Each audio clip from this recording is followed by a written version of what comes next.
खुलुमबाय बेयो बड'लेण्ड इंखं टेलिभिजन दिनै 2025 मंगलबार खालि सानसेनि बरादखौ नोंथांमोननि खाथियाव लाबोदों आं सदानन्द दैमारिया।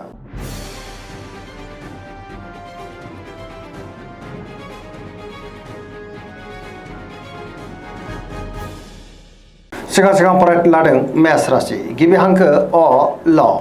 दिनैनि साना जोबोर मोजां गोसोखौ दिनै जोबोर गोजोननाय मोनगोन सोरजोंबा बाख्नायजानोबो हागौ गुबुननि थाखाय दिनै गोबां मोजां खामानि मावनानै होनोबो हागोन गोसोनि साननायफ्रा दिनै मोगथाङाव जाफुंनोबो हागौ गावनि गोसोनि साननायफोरखौ दिनै लाइमोनफ्रा फोरमायलायनोबो हागोन देहाया दिनै मोजाङैनो थागोन बहानिफ्रायबा दिनै हरखाबै मोजां खौरांबो फैनो हागौ रांखावरियाव दिनै जोबोर मोजां होनजायो बेफार फालांगियावबो जोबोर मोजां मुलाम्फा मोनगोन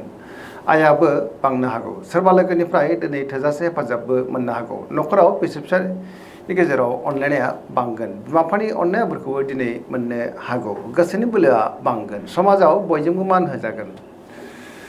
बहानिफ्रायबा हरखाबै मोजां खौरांबो फैनो हागौ फरायसाफोरा दिनै फरायनायाव गोसो दुंखांगोन आरो मोजां फिथाइ मोननो हागोन धोरोमारि बिथिङावबो दिनै गोसो दुंखांनो हागौ पजिटिभ एनार्जिनि गोहोम गोग्लैगोन सरासनस्रायै दिनै साना जोबोर मोजां आरो मोजाङैनो बारग'लांगोन।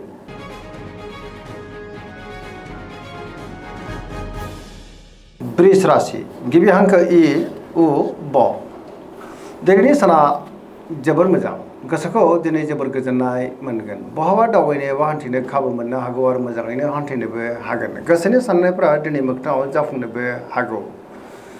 बेफार फालांगियाव दिनै जोबोर मोजां होनजायो मोननो गोनांखौबो दिनै मोननो हागोन रांखावरियाव मोजां आयाबो बांनो हागौ गोबां धोन आरजिनोबो हागोन गुबुननि थाखाय गोबां मोजां खामानि मावनानै गोसोआव दिनै जोबोर गोजोननाय फैगोन न'खराव बिसि फिसायनि गेजेराव अनलायनाया बांगोन बिदा फंबायनि गेजेराव मोजां सोमोन्दो थागोन देहाया दिनै मोजाङैनो थागोन अब्लाबो नाथाय जानाय लोंनायाव सांग्रां जानांगोन जायखि खामानि मावा मानो दिनै मोनफ्रोमबो खामानियावनो जाफुंसारनो हागौ लोगोफोरनिफ्राय थोजासे हेफाजाबबो मोननो हागौ सिगांनि बबेबा जेंनाखौ दिनै गोरलैयैनो सुस्रांनो हागोन।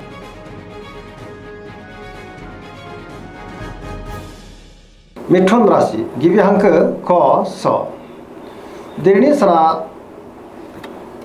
जोबोर मोजां गोसोखौ दिनै जोबोर गोजोननाय मोनगोन बहाबा दावबायनो बा हान्थिनो खाबु मोननो हागौ आरो मोजाङैनो हान्थिनोबो हागोन मोनफ्रोमबो खामानिखौनो दिनै गोरलैयैनो मावफुंलांनो हागोन गियाननि आंखाल जानाय नङा गोथों आरो गोग्गो साननो रोंगोन सोरजोंबा बाख्नायजानोबो हागौ गोबां मुंदांखा सुबुंजों दिनै बहाबा लोगो मोनज्लायनोबो हागौ रांखावरियाव मोजां होनजायो आयाबो बांगोन बेफार फालांगियाव दिनै जोबोर मोजां मुलाम्फा मोनगोन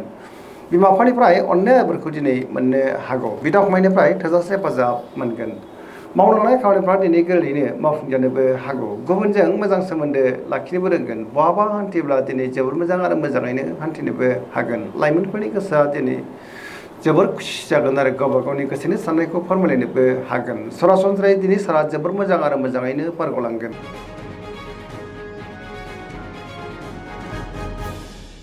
कर्कट राशि गिबि हांखो ड ह दिनैनि साना जोबोर मोजां गोबां मोजां खाबु दिनै मोननोबो हागौ गोसोनि साननायफ्रा मोगथाङाव जाफुंगोन माबा मोनसे मोजां खौरांबो मोननो हागौ सोरबा लोगोजों बाख्नायजानोबो हागौ गोसोनि साननायफ्रा दिनै मोगथाङाव जाफुंगोन पजिटिभ साननो रोंगोन आरो गियाननि आंखाल जानाय नङा मावलांनाय खामानिफ्रा दिनै गोरलैयैनो मावफुंजानायाव गोसोआव गोजोननाय फैगोन रांखावरियाव मोजां होनजायो बेफार फालांगियावबो दिनै जोबोर मोजां मुलाम्फा मोननोबो हागोन गियाननि आंखाल जानाय नङा गोथों आरो गोग्गो साननो रोंगोन सोरजोंबा बाख्नायजानोबो हागौ लाइमोनफ्रा गावबा गावनि गोसोनि साननायफोरखौ दिनै फोरमायलायनो हागोन गुबुनजों मोजां सोमोन्दो लाखिनोबो रोंगोन पजिटिभ एनार्जिनि गोहोम गोग्लैगोन।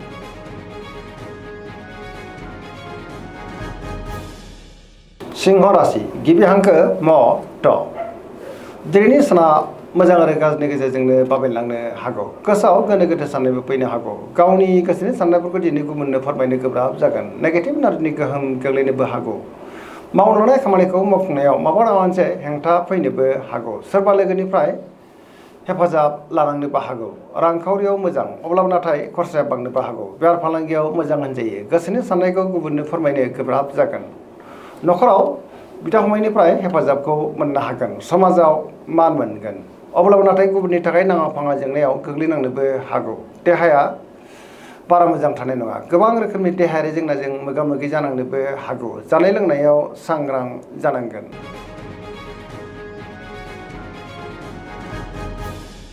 कन्या राशि गिबि हांखो प ट दिनैनि साना मोजां आरो गाज्रिनि गेजेरजोंनो बाबेनलांनो हागौ नेगेटिभ एनार्जिनि गोहोम गोग्लैनोबो हागौ गोसोआव गोनो गोथो साननाय फैगोन गावनि गोसोनि साननायफोरखौ दिनै गुबुननो फोरमायनो गोब्राब जानोबो हागौ गियाननि आंखाल जानोबो हागौ रांखावरियाव दिनै बारा मोजां नङा होनजायो बेफार फालांगियावबो बारा मोजां नङा सोरजोंबा थगायजानोबो हागौ सुथुरनि गाज्रि नोजोर थानोबो हागौ बहाबा हान्थिब्ला लामा सामायाव सांग्रां जानांगोन सोरबा लोगोजों रायखोमा जानोबो हागौ नेगेटिभ एनार्जिनि गोहोम गोग्लैगोन लाइमोनफ्रा गावबा गावनि गोसोनि साननायखौ फोरमायलायनो हागोन फरायसाफ्रा दिनै फरायनायाव गोसो दुंखांगोन आरो मोजां फिथाइ मोनगोन धोरोमारि बिथिङावबो गोसो दुंखांनो हागौ अब्लाबो नाथाय नेगेटिभ एनार्जिनि गोहोमबो गोग्लैनो हागौ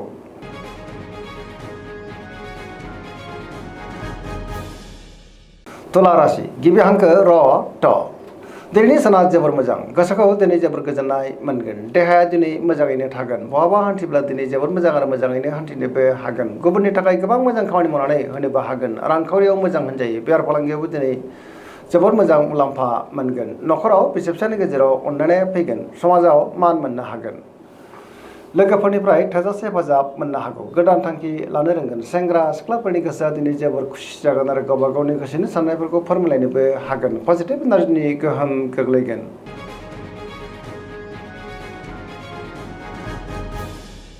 वृश्चिक राशि गिबि हांखो न स दिनैनि साना जोबोर मोजां समाजाव लोगो लेवा बांगोन गोबां मुंदांखा सुबुंजों दिनै बहाबा लोगो मोनज्लायनोबो हागौ गोथों आरो गोग्गो साननो रोंगोन बहाबा हान्थिब्ला दिनै जोबोर मोजां आरो मोजाङैनो हान्थिनोबो हागोन सिगांनि बबेबा आद्रा खामानियाबो दिनै मावफुंजानो हागौ लोगोफोरजों मोजां सोमोन्दो लाखिनोबो रोंगोन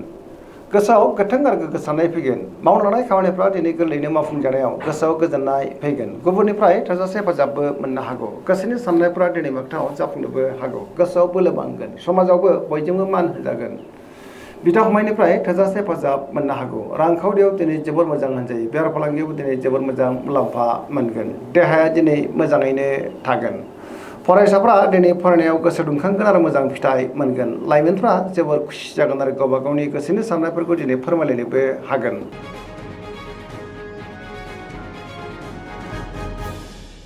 धनु राशि गिबि हांखो ध फ भ दिनैनि साना मोजां आरो गाज्रिनि गेजेरजोंनो बाबेनलांनो हागौ गोसोआव गोनो गोथो साननायबो फैनो हागौ गावनि गोसोनि साननायफोरखौ दिनै गुबुननो फोरमायनो गोब्राब जागोन माबा मोनसे जेंनाजों दिनै मोगा मोगि जानांनोबो हागौ गोसोनि साननायफ्रा देबारनांगोन रांखावरियाव बारा मोजां नङा नाङा फाङा खरसाया दिनै बांनोबो हागौ मोननो गोनांखौबो दिनै मोननो गोब्राब जानोबो हागौ सोरजोंबा थगायजानोबो हागौ बेफार फालांगियाव सांग्रां जानांगोन खहा जानांनोबो हागौ समाजाव मान मोननो हागोन बहाबा हान्थिब्ला दिनै लामा सामायाव सांग्रां जानांगोन गुबुननि थाखाय नाङा फाङा जेंनायाव गोग्लैनांनोबो हागौ देहाया दिनै मोजाङैनो थागोन अब्लाबो नाथाय जानाय लोंनायाव सांग्रां जानांगोन फरायसाफ्रा दिनै फरायनायाव गोसो दुंखांगोन आरो मोजां फिथाइ मोनगोन सेंग्रा सिख्लाफ्रा गावबा गावनि गोसोनि साननायफोरखौ दिनै फोरमायलायनो हागोन अब्लाबो नाथाय नेगेटिभ एनार्जिनि गोहोमबो गोग्लैनो हागौ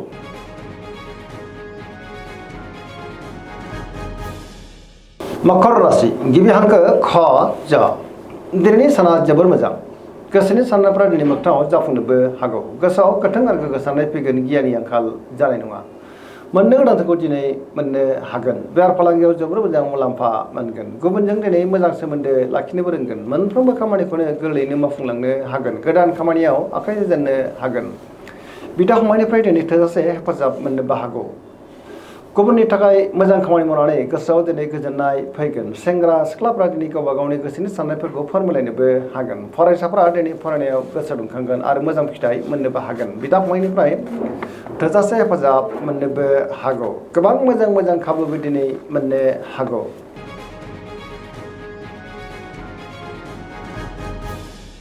कुम्भ राशि गिबि हांखो ग स दिनैनि साना जोबोर मोजां गोसोनि साननायफ्रा दिनै मोगथाङाव जाफुंनोबो हागौ गोबां मोजां मोजां खाबु दिनै मोननो हागौ समाजाव मान मोननो हागोन गोबां मुंदांखा सुबुंजों दिनै बहाबा लोगो मोनज्लायनोबो हागौ रांखावरियाव जोबोर मोजां होनजायो बेफार फालांगियावबो दिनै जोबोर मोजां मुलाम्फा मोनगोन देहायाबो दिनै मोजाङैनो थागोन न'खराव बिदा फंबायनिफ्राय हेफाजाबखौ मोननो हागोन गुबुननि थाखाय गोबां मोजां खामानि मावनानै गोसोआव गोजोननाय फैगोन बिमा बिफानि अननाय आबोरखौबो दिनै मोननो हागौ बिदा फंबायजों मोजां सोमोन्दो थागोन बिसि फिसायनि गेजेराव अनलायनाया बांनो हागौ पजिटिभ एनार्जिनि गोहोम गोग्लैगोन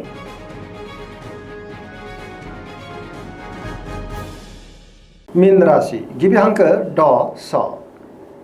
दिनैनि साना जोबोद मोजां बहानिफ्रायबा हरखाबै मोजां खौरांबो फैनो हागौ गावनि गोसोनि साननायफोरखौ दिनै गुबुननो फोरमायनोबो हागोन पजिटिभ एनार्जिनि गोहोम गोग्लैगोन गोसोआव पजिटिभ साननाय फैगोन गोसोनि बोलोआबो बांनो हागौ सोरजोंबा बाख्नाय जानोबो हागौ रांखावरियाव दिनै जोबोर मोजां होनजायो बेफार फालांगियाव दिनै जोबोर मोजां मुलाम्फा मोनगोन न'खराव अनलायनाय फैगोन बिसि फिसानि गेजेराव अनलायनाया बांगोन सोरजोंबा दिनै बाख्नाय जानोबो हागौ लाइमोनफोरनि गोसोआ दिनै जोबोर खुसि जागोन आरो गावबा गावनि गोसोनि साननायखौ दिनै फोरमायलायनोबो हागोन धोरोमारि बिथिङावबो दिनै गोसो दुंखांनो हागौ सरासनस्रायै दिनै साना जोबोर मोजां आरो मोजाङैनो बारग'लांगोन दिनैनि राशि फरायनाय एसेनोसै जोबनायाव बेखौनो खावलायो जाहाथे नोंथांमोना सानफ्रामबो जोंनि बे बड'लेण्ड इंखं टेलिभिजनखौ नायबाय थायो आरो साबस्क्राइब खालामो लोगोसे लाइक खालामो आरो शेयार खालामो एसेनोसै गोजोन्थों।